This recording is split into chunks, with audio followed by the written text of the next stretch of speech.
Hey guys, welcome to the Kashif Booth podcast. Today we're going to be talking about the film that I recently produced called Sunday Dinner. Sunday Dinner is a short film which was funded by M&M's and directed by the talented Monique Needham, and she's actually been on my podcast. She was, I think, episode 7 on season 1 of the Kashif Booth podcast, and it was great working with her on this short film. Sunday Dinner is available to watch on Amazon Prime, so please check it out and let me know your thoughts. Sunday Dinner is about a black queer woman who is nervous to bring her girlfriend to Sunday dinner to meet her Jamaican family, and she's scared that they are going to scare off her girlfriend, Jasmine. And it was a great script. It's funny. If you're Black, British, Caribbean, you can relate to the dynamics a lot in the family. And what's so great about this film is that, it doesn't follow the usual stereotypical tropes of, bringing your girlfriend to dinner because you're afraid that your family might not accept you as being gay or queer and stuff like that. No, they already accept her for who she is, and it's just about them meeting her girlfriend, and that's it. So the film is called Sunday Dinner, and it's through the M&M's Films Fund, as in FUN''D scheme. And what they did was they chose 5 filmmakers to follow a brief following some tweets and to make a 90-second trailer, and they were given £7,000 to do that. And so in October 2022, Monique approached me about potentially producing this, and I loved the idea and I loved what it was attached to, and I said yes. And I had kind of sworn off doing a lot of film and stuff like that. I needed a break, but as I keep saying, that it depends on what the project is. It really does depend on what the project is. And this had real potential. So I was like, you know what? Let's do it. Let's do it. So did the trailer, and it was crazy. We had £7,000 to make it, but there was, within the brief and liaising with, the PR company who worked closely with M&M's, there was a tight deadline. Very tight deadline. It was like due at the end of November, and I was like, okay, well, that is tight. And within film, you need enough time to prep and to have post.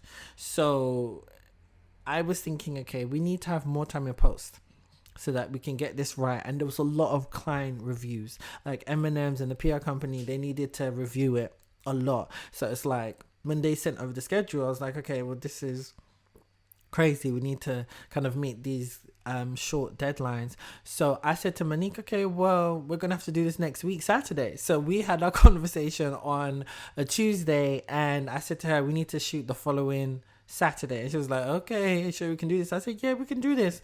So we pulled it off in 10 days. We casted, got crew, and shot it in 10 days later. In a 1-day shoot, we shot this 90-second trailer within the house, and it came out absolutely amazing. And Monique was able to get into the post and work with her editor, get the sound edit. I got a sound editor on board. She was able to work with her long-term editor, and they was able to pull it off and meet the deadline, and they loved it and was like, okay, fine, And the thing is, like, with this competition, it was to make those 90-second trailers, and then the winner would be given £25,000 to make a 20 to 30 minute short film. And I was thinking, I don't know, like, I wonder if we made it or won, because I hadn't heard from her and heard from them about the end result. And then mid-January, Monique called me and was like, we won, and it was so exciting. And then we found out that it was going to go on Amazon Prime and stuff like that. But here's the kicker. Okay, we found out, I think it was the 17th of January, and the film had to be completed and ready to be screened on March 30th. Now, people who aren't filmmakers, they'll probably think, well, that's fine, you can do that. No. Okay, that is 6 weeks. We did not have a script. We did not have the cast available. Now, when I say the cast wasn't available, it's just that there were some people who were just extras, so they weren't necessarily experienced actors, or some were just even American, and we didn't want like American actors because there's no good dialogue in the trailer. Only dialogue was with grandma and the lead actress character. I can't believe I forgot her name, but that's crazy. I think it's Vanessa in the show, or Maya. Yeah, Maya. That's it, Maya. Oh gosh, that's so bad. But anyway, yeah, Maya and Grandma. So we was able to get them two back, but that was it. And we wanted Auntie Jackie and Uncle Dwayne, who were in the trailer, because they're hilarious together as well. But we needed to recast. We didn't have a script. We didn't know how many locations we might need, and it was just very chaotic because usually you need at least 2 months of pre-production, to write the script, iron out all of the kinks, make sure that the script is perfect, to do recce's and tech recce's. If you don't know what those are to review the locations of where you're going to film. We didn't know if we're going to film just in the house like we did with the trailer. Are there going to be scenes in Maya's house with Jasmine, or are they going to be out on the street? There's so many different things you just don't know.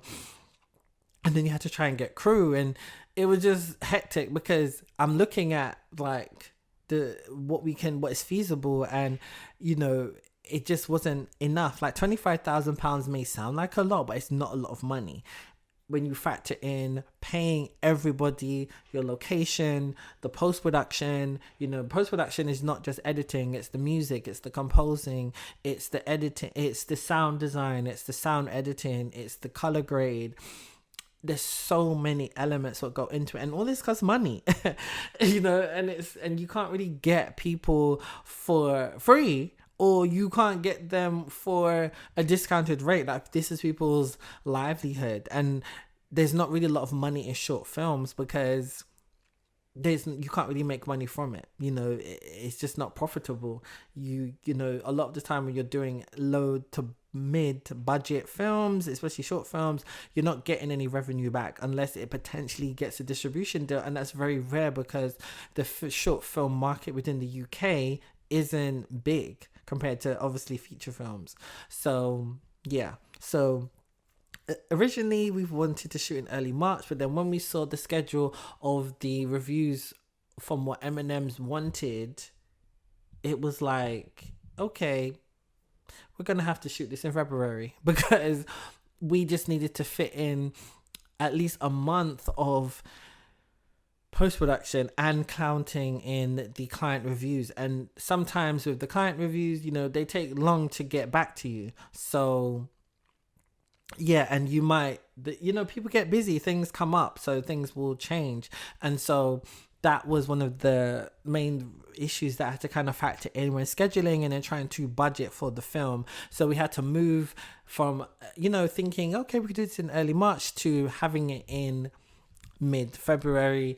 And then, so that's kind of how we did it. And because again, they would not budge on that premiere date of March 30th. And it goes to show that how people think filmmaking is. I think a lot of them think, especially now with how social media is, with like TikTok and Reels and all that kind of stuff, they think it's just so easy to kind of quickly put something together. But film is so different. There's so much work that has to be done within the pre-production, when it comes to writing the script, when it comes to coming up with the shot list, casting, looking at wardrobe, hair and makeup looks, the cinematography, the lighting, the location, the art direction, the production design. Like, there's so much what goes into it than just putting, setting up a camera and some lights and then pressing record. Like, there's so much what goes into it, and you have to factor in how you're going to be able to tell a story effectively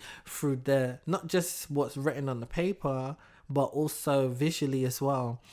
And this is also such a big moment for Monique and the team and everybody because of where it was going to go. And so you want to take the risks. You want to take a lot of risks, and you also want to visually, you know, do something different, really go out there. You don't want it to be basic as well. So it was a lot of discussions and back and forth about what was feasible. Monique and the DOP Louis, they wanted to shoot in 3 days, and I was like, guys, this isn't feasible. We can't do it in 3 days. Yes, 3 day shoots would have been a 3 day shoot would have been ideal and easier, but 2 days just was what we could afford. We would have needed at least 10 more grand, maybe 10 to 15 more grand if we were going to do it on a 3 day shoot. So we ended up doing it in 2 days in 2 day shoot in February. I mean, had little hiccups, but we pulled it off and it was great. Monique was able to spend a month within post-production to get it done, and was able to have the screening and premiere event in Eminem's World in Leicester Square. We had ZZ Mills, who was the host, and a few other celebrity hosts as well, and it was great seeing it on the big screen, and it's now available to watch on Amazon Prime. So I thought I'd tell you what the process was like with this whole thing. It was such a long process, but such a great learning experience, just learning about just about the essential stuff you need, like a post producer as well, because there's certain aspects of technical terms what you just don't know when it comes to editing process as well, and budgeting for that as well. There's so many layers to stuff, and what I love about this industry, it doesn't matter how long you've been in it, you're always learning. So yeah, hope you guys enjoyed listening to this podcast. Please check out Sunday Dinner on Amazon Prime. It is available on all versions of Amazon Prime, UK and internationally. And yeah, stay tuned for new episodes coming soon.